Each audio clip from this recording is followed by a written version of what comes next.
Ali, kailangan mo ba ng tulong? Ako na dyan. Ano ka ba, kuya? Kaya ko na to. Sigurado ka, ha? Oo naman. Ako pa. O, sige, dito muna ako, ha?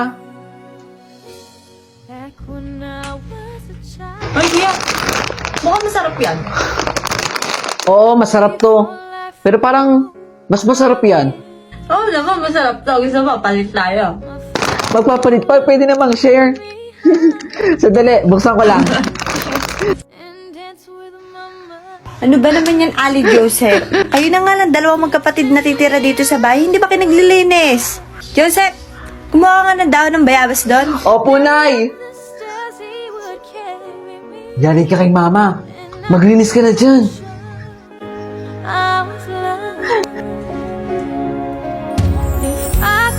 Ano, Ali? Kaya pa ba? Siyempre, kaya. Asan si Ali? Ay, hindi ko alam. Tingnan mo doon sa kwarto niya. Maghapon hindi lumalabas. Ali! Bunso! Kuya? Papasok ako. Buong araw ka daw hindi lumalabas ng bahay. May pasalubong ako. Sige, kuya. Lalabas ako. Wait lang, ha? O, sige, sige. Antayin kita rin sa labas, ha?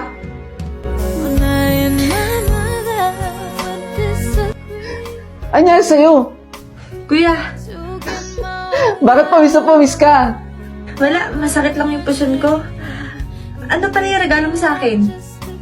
O, eto.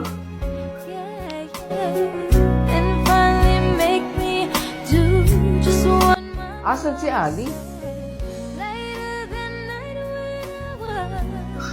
Nandito ka lang pala eh.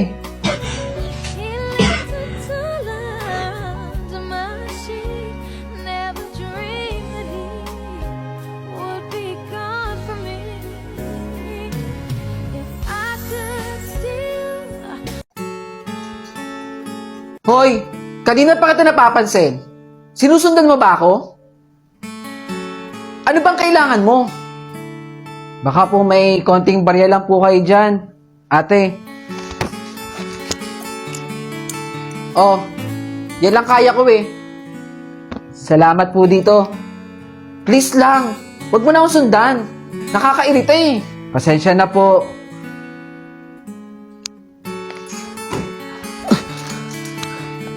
Ikaw na naman. Akala ko ba hindi ka masamang tao? Hindi nga po ako masamang tao, ate. Pero bakit mo ko nilalakawan? Ayun po, oh. Yung lalaking pong yun. Niligtas ko po kayo doon. Kasi dinudukutan na po kayo. Sorry, kala ko kasi ikaw yun. Oh, may pagkain pa ako dito. Kainin mo. Salamat dito, ate. Pasensya na kung napagbintangan kita. Okay lang po. Gutom na gutom lang po talaga ako. O sige. Salamat po. Sandali, bata. Ate, meron pa akong ibibigay sa'yo. Ito, tsokolate. Sa'yo na yan.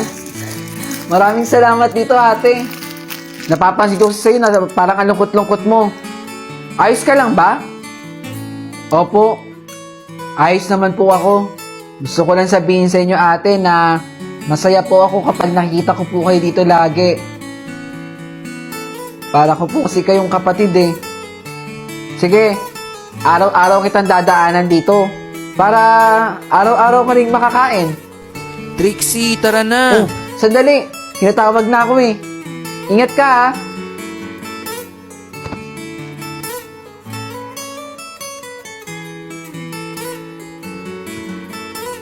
Ale, nasan po dito yung batang nakatambay lagi dito? Yung nakaputi po na damit? Iaabot ko lang sana tong regalo ko sa kanya.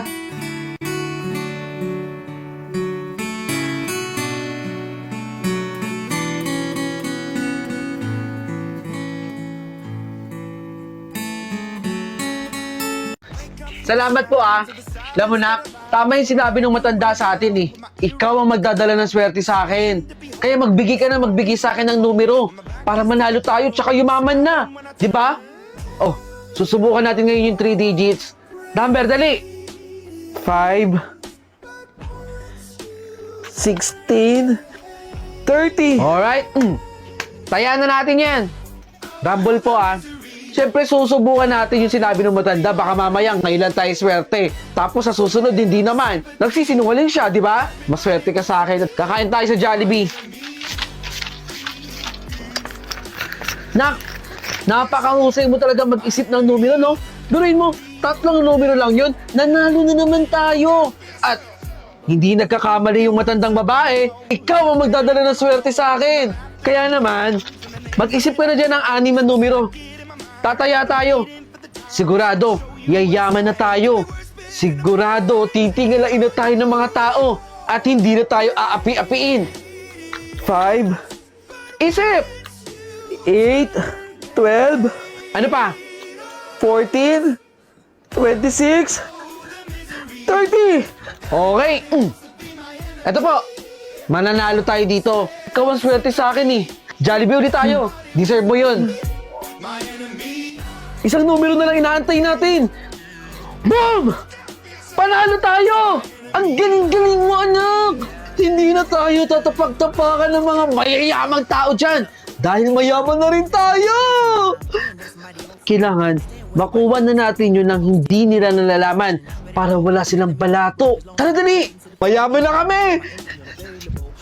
Nak! Kantahin mo ako! Anak! Anak! Hala, yung bata na sa kusaan. Nak! Iyo, nakalimutan ko palang sabihin sa'yo na kapag inabuso mo, yung swerte dinadala ng anak mo para sa'yo. Siya ang babawian, hindi ikaw. Buhay ng anak mo ang babawiin sa lahat ng swerteng binibigay sa'yo. Anong sinasabi mo? Yan ang napapala ng mga abusadong tao.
Okay, so dito na natatapos ang ating klase.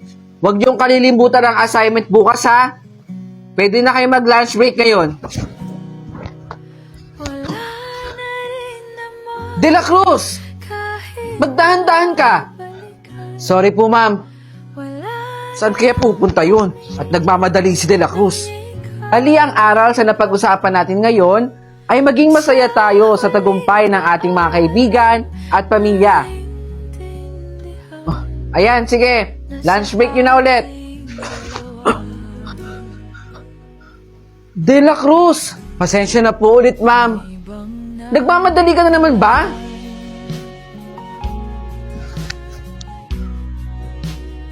Ano bang meron kay De La Cruz? Ba't lagi siya nagmamadali? Nakakapagtaka, ha? Okay, class. Bago tayo mag-lunch break, meron lang ko paalala sa inyo. Usap-usapan ngayon dito sa eskwelahan natin na may nagnanakaw daw dito. Inuulit ko, masamang gawain yun, ha? Sige na, pwede na kayo mag-lunch break. De La Cruz. Ano kaya ginagawa ni De La Cruz? Ilang araw na siyang nagmamadali, ah. Masundan nga. Dito sa CR? Ano ginagawa ni De La Cruz dito? De La Cruz! Bakit dito ka kumakain sa CR? Madumi dito! Ma'am, pwede kang magkasakit. Alam mo, pwede kang kumain dun sa kantin. Kahit sinong estudyante, pwedeng kumain dun. Bakit dito sa CR? Eh ma'am, pinagtatawanan po kasi ako ng mga kaklase ko eh. Sinasabi po nila na paulit-ulit daw po itong inuulam ko. Yung tuyo po. Eh wala naman po kasi kami pera pambili ng ulam gaya po ng kanila eh. Kaya ito po yung tuyo na kinakain ko po. Huwag mo silang intindihin. De La Cruz, pwede kang lumapit sa akin. Tutulungan kita. Maraming salamat po, ma'am.